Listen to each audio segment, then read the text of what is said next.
So mabiyahe na puta. Biyahe pugi. Kaling lakaw mao ning practice sa among dance sport. Sabay na ako mga kabaro. So ngayong unsa ni Siman cum laude or Siman loloko.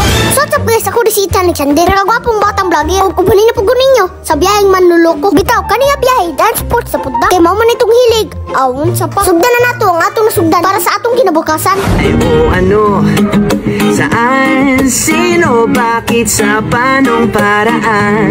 Minsan, ang swerte mo nasa paligid lang. Ang buhay ay ganyan. Nasa palad mo ang pagbabago ng takbo. At walang mangyayari kung hindi mo susubukan. Magbukas ka ng isipan, kahit talo may matututunan. Di mo lang alam at di mo maintindihan. Lahat na pangyayari sa buhay natin ay may kanya-kanyang dahilan.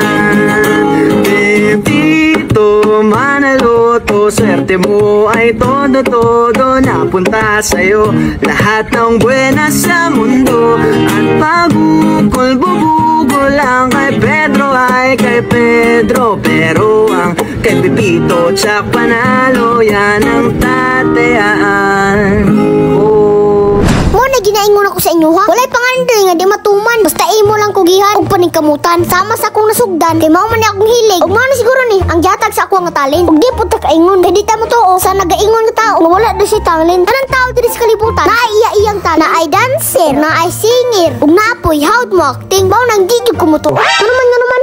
Kay kung wala kay talent diri sa mundo, di ka tao. Bitaw ka nang mahilig ka sa usa ka butang. Pirmiro pa lang, di nakaganahan. Pero imo nang masugdan, ingna ko bakakon. Imo na nang hiligon, hantod sa hantod. Mura ragog ka nang gi-invite kag kaon. Unyag patik-atik, unyag mapugos na mukaon. Unyag makakaon hotdon. Mo nang ingana ra mong talent sa kinabuhi.